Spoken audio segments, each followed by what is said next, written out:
እንዴት ሰነበታችሁ የተከበራችሁ አድማጮቻችን?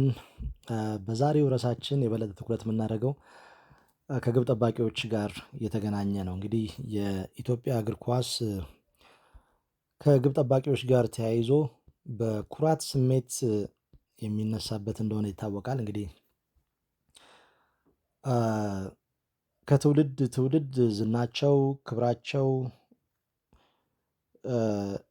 ሌጋሲያቸው የሚነገርላቸው ትልልቅ ግብ ጠባቂዎች ነበሯት ኢትዮጵያ። አሁን ተቃርኖ ስሜት ውስጥ ገብተዋል። የኢትዮጵያ ፕሪሚየር ሊግ የበለጠ የውጭ ግብ ጠባቂዎች ላይ እምነት ጥሎ ነው እየተመለከተን ያለ ነው። ይሄ ደግሞ በጣም ብዙ ጊዜ ሆኖታል። ኦልሞስት 20 ዓመት ሆኖታል የውጭ ግብ ጠባቂዎች ላይ እምነት መጣል ከጀመርን። በተለይ ባለፉት ዓመታት ዘንድሮን ጨምሮ ብዙ የውጭ ግብ ጠባቂዎችን አስተውለናል። እንግዲህ የኢትዮጵያ እግር ኳስ ሲነሳ ቀዳሚው ግብ ጠባቂ ጊላ ነው። የኢትዮጵያ ብሔራዊ ቡድን ኢትዮጵያ ራሷ አስተናግዳ ሶስተኛውን የአፍሪካ ዋንጫ 1954 ወይም 1962 እንደ አውሮፓውያን አቆጣጠር ዋንጫ ስታሳካ ጊላ እንደነበር ይታወቃል። ከእርሱ በኋላ ጌታቸው አበበ ዱላ እንዲሁ የሚታወስ ነው። በ5 የአፍሪካ ዋንጫዎች ላይ ተሳታፊ ነበር ጌታቸው አበበ ዱላ። በቁመት ያን ያህል ግዙፍ አይደለም፣ ግን የመስፈንጠር ኳሊቲው ብዙዎች የሚያደንቁለት ነው። ያው ተንኮሉም ይታወቃል ጌታቸው ዱላ። ከዛ በኋላ አፈወርቅ ጠናጋሻው፣ ለማ ክብረት በአንድ ጨዋታ 4 የመለያ ምት ያዳነ ሞሪሸስ ላይ፣ ተካበ ዘውዴ 1980 የሴካፋ ጀግና፣ ደሳለኝ ገብረ ጊዮርጊስ ከ1981 ጀምሮ እስከ 1991 ድረስ የኢትዮጵያ ብሔራዊ ቡድን በቋሚነት ሲጠብቅ የነበረ ነው። አሊ ረዲ በዚህ ረገድ ይታወሳል። ሌሎች ትልልቅ ግብ ጠባቂዎችም ነበሯት ኢትዮጵያ። ኃይላት የ13ኛው አፍሪካ ዋንጫ ላይ ተመራጭ የነበረ ግብ ጠባቂ ነው። ተስፋዬ መኮንን፣ ተስፋዬ ገብሬ፣ ቅጣው ሙሉ፣ ተስፋዬ አድማሱ ኦስትሪች፣ ተስፋዬ ዘለቀ፣ ቤትም ከበደ፣ በለጠ ወዳጆ፣ ይልማ ከበደ ጃሬ፣ ብዙወርቅ ከሌቻ፣ ጸጋዛብ አስገዶም፣ አብዱ ሳላ ፈቱሼ፣ ንጉሴ ወልደ አማኑኤል፣ ታዲዮስ ጌታቸው ኪዊ፣ ዳንኤል ተስፋዬ፣ ፍካት ታዲዮስ ጌታቸው ቀደም ሲል የጠቀስነው፣ ደያሳ አዱኛ፣ ጥላሁን ከበደ በመድን በኢትዮጵያ ብሔራዊ ቡድን ሲገለባበት ብዙዎች ያስታውሳሉ። ታደሰ ወልደ አረጋይ ቅዱስ ጊዮርጊስ፣ ወንድማገኝ ከበደ፣ ሰለሞን ጋይድ በመድን የምናስታውሰው ነው። ጫኔ እርሻ ዛሬ በሕይወት የለም። ቻላቸው መለሰ፣ እነኚህ በሙሉ የሚታወሱ ናቸው። ግን የሆነ ቦታ ላይ የቆመ ይመስላል አሁን ባለው ሁኔታ። የኢትዮጵያ ብሔራዊ ቡድንም ቋሚ ግብ ጠባቂ የለውም። እምነት የሚጣልባቸው ግብ ጠባቂዎችም ብዙ አይደሉም። ከሊጉ ኦልሞስት 50 በመቶ የውጭ ግብ ጠባቂዎችን ነው የሚጠቀሙት። እንግዲህ መነሻው 1998 የነበረው ነው። ቅዱስ ጊዮርጊስ ሮበርቶ ዶንካራ ዴኒስ ኦኒያንጎን ያመጣበት ጊዜ ነበረ። አሁን በማማለዲ ሰንዳውንስ ነው የሚገኘው። እስካሁን እየተጫወተ መሆኑ እጅግ በጣም አስገራሚ ነው። በእርግጥ ሮኖን ዊሊያምስ ቀዳሚ ግብ ጠባቂ እንደሆነ ይታወቃል። በአፍሪካ ዋንጫ 4 የመለያ ምት ያዳነ ነው። ከኬፕ ቨርዴ ጋር የተከናወነ ጨዋታ ኮትዲቫር ላይ በነበረ ውድድር 1998 እንግዲህ በቅዱስ ጊዮርጊስ ቆይታው እጅግ በጣም ጥሩ ጊዜያትን አሳልፏል። ከኤንፒፒአይ ጋር በተከናወነ ጨዋታ በተለይ አሌክዛንድራ ላይ 0-0 ቡድኑ ሲለያይ ያዳናቸው ኳሶች እጅግ በጣም አስገራሚ ናቸው። እንግዲህ አንድ ክለብ ወደ ግብፅ ተጉዞ ወይም አንድ ኢትዮጵያዊ ቡድን ወደ ግብፅ ተጉዞ ጎል ሳያስተናግድ የተመለሰው ለመጀመሪያ ጊዜ ያን ጊዜ ነው። ባለፉት 15 ዓመታት ለማማለዲ ሰንዳውንስ ግልጋሎት እየሰጠ ነው የሚገኘው። እጅግ በጣም ጥሩ ጊዜያትን አሳልፏል። በአንድ የኤምቲኤን ኤይትስ ጨዋታ 4 የመለያ ምትም አድኗል ዴኒስ ኦኒያንጎ። በ2006 በውሰት ለቤድቪትስ ቪትስ ለአሁኑ ሻኮ መሻመድ ዲላ በኋላ ላይ ስሙን ቀይሮ አሁን ማሩሞ ጋላንትስ ነው የሚባለው ለዛም ቡድን ተጫውተዋል። በ2013 ጥቅምት ወር ላይ ቀደም ብዬ የገለጽኩት ማለት ነው 4 ሳይሆን 5 የመለያ ምቶችን አድኗል። በኤምቲኤን 8 የፍጻሜ ጨዋታ ላይ ዴኒስ ኦኒያንጎ። ከዛ በኋላ ቅዱስ ጊዮርጊስ ካሲስ ቡላ ኤሬንተንን አስፈርሟል። ብዙም የተሳካ ጊዜ አልነበረውም። ኢቮ ማፑንዳ፣ እነዚ ኤሜ፣ ዢርኮ ሁዝቢች እነኚህ በሙሉ የፈረሙ ተጫዋቾች ናቸው። ግን ስኬታማ አልሆኑም። ሮበርቶ ዶንጋራ እስኪመጣ ድረስ በ21 ተከታታይ ጨዋታዎች ጎል ያላስተናገደ በሁሉም ውድድሮች፣ ከዛ ውጭ በሊጉ በ2003 በ15 ተከታታይ ጨዋታዎች ጎል ያላስተናገደ እጅግ በጣም አስደናቂ ግብ ጠባቂ ነው።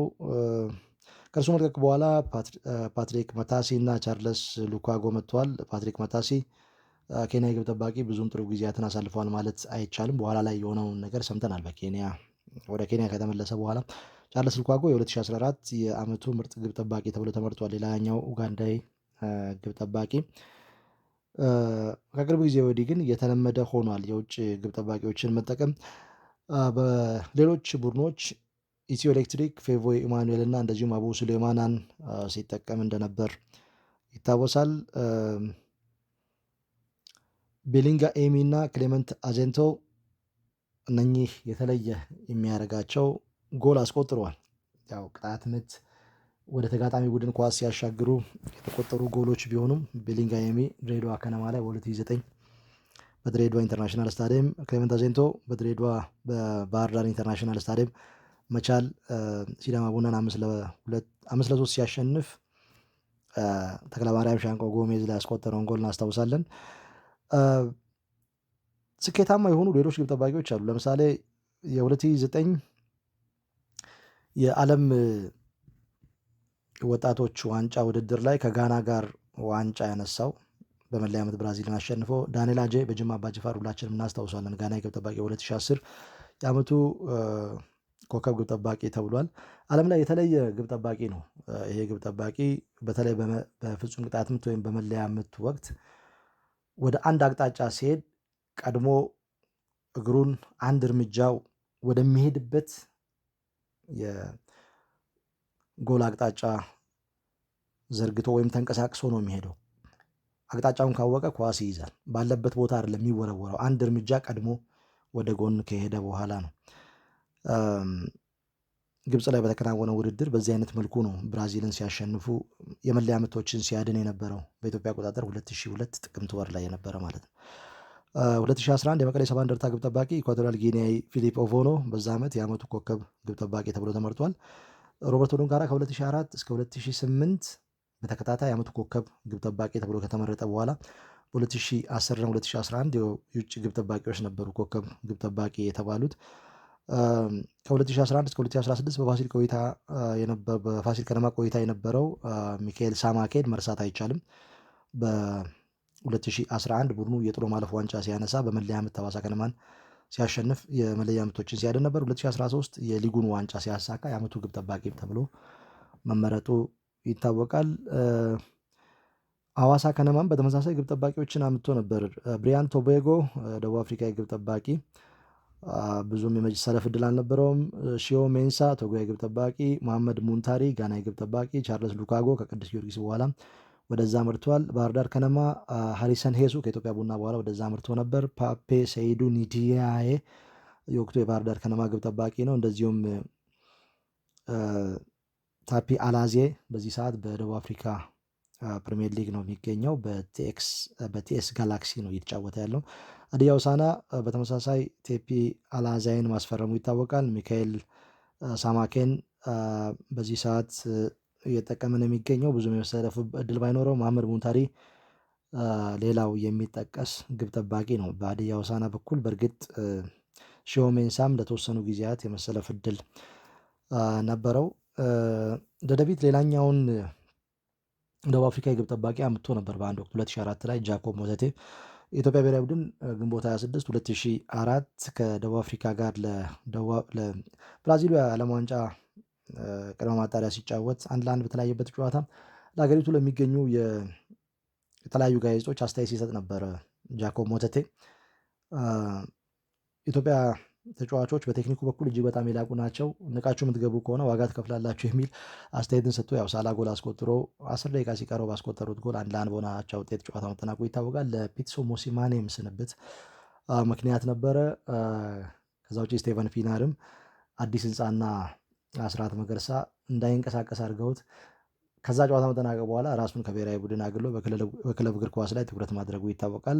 ቀደም ሲል የጠቀስነው ክሌመንት አዜንቶም ያው የደደቢት ግብ ጠባቂ እንደነበር የሚታወቅ ነው። አቡ ስሌማናም በተመሳሳይ ጋና የግብ ጠባቂ በደደቢት አሳልፏል።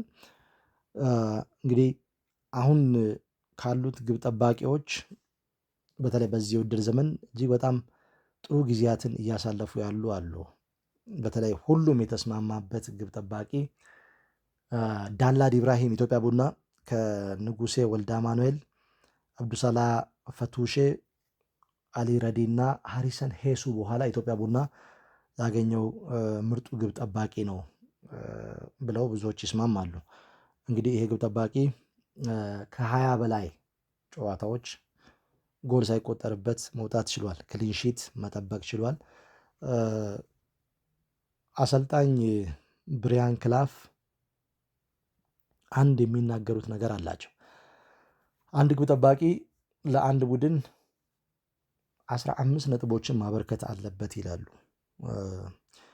ዳላድ ኢብራሂም የዚህ ማሳያ እንደሆነ ጥያቄ የሚነሳበት ጉዳይ አይደለም። በተለይ ኢትዮጵያ ቡና ከወላይታ ዲቻ ጋር በሐዋሳ ዩኒቨርሲቲ ስታዲየም ባከናወነው ጨዋታ ብዙ ጎል ሊሆኑ የሚችሉ ኳሶችን ማዳን ችሏል። እጅግ በጣም የተሳካ ጊዜያትን ካሳለፉ ግብ ጠባቂዎች መካከል አንደኛው ነው።